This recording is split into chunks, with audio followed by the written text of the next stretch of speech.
देवेंद्र फडणवीस आणि मालकांनी देवेंद्र फडणवीस सांगितलं, साहेब मी वेळ पडली तर आमदारकीचा राजीनामा देईन, पण माझ्या कार्यकर्ता मी अन्याय होऊ देणार नाही म्हणले. अशा गोष्टी घडत गेले. मग मालकांनी राजीनामा देतो म्हणलं, सुभाष देशमुखला फोन केले मुख्यमंत्री साहेबांनी की विजय देशमुखला थांबवा. मग सुभाष बाबू देशमुख मालकाच्या घरी आले, त्यांची काय समजूत काढली, पण मालक राजीनाम्यावर ठाम झाले.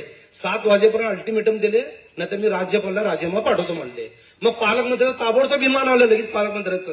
मालक स्विच ऑफ केलं. मग मालकाच्या घरी पालकमंत्री आले आणि नाही मालक तुम्ही जे सांगेल ती यादी, तुम्ही सांगेल ते तिकीट म्हणले. मग मालकाने विश्वास ठेवला. मग बालेश्वरमध्ये मीटिंग झाली. मीटिंग झाल्यावर सगळं ठरलं. मालकाच्या मनाप्रमाणे सगळे आम्ही सगळे इच्छुक होतो, सगळे आपले नावं गेले. आमचे 4 जणांची नावं गेले आणि संपूर्ण प्रमाणात मालकाला लिस्ट दिली.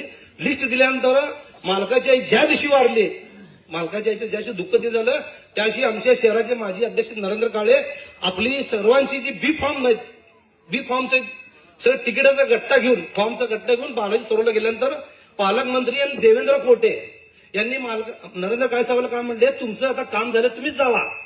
तुमचं काम झालं, तुम्ही आता जा म्हणले. खूप त्रास झाला मला, मी सांगू शकत नाही. मला धमके सुद्धा आले. आत्ताच मला फोन होता चंद्रकाका वानकरचा. वानकर काका उशी गेले ते लोक बोलते तिथून मला धमके. पण चंदू काका म्हणलं माझा राजा म्हणला, मी पालीस मधलाय, माझा दैवत चंद्रकांत वानकर, त्याच्यामार्फत मला धमवते आले. किती 8 दिवस मला फोन करायला, काय बी करतो माघार घे. पण यांना काय घाबरत नाही. पण मला दबाव आणाले मोठ्या मोठ्या लोकांकडनं की माघार घे.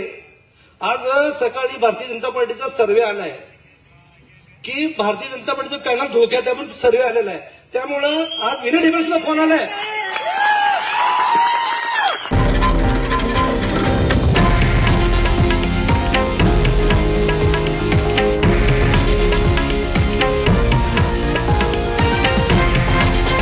हे आहे देशातील नंबर 1 न्यूज नेटवर्क आणि आपण पाहत आहात TV9 मराठी, एकमेव.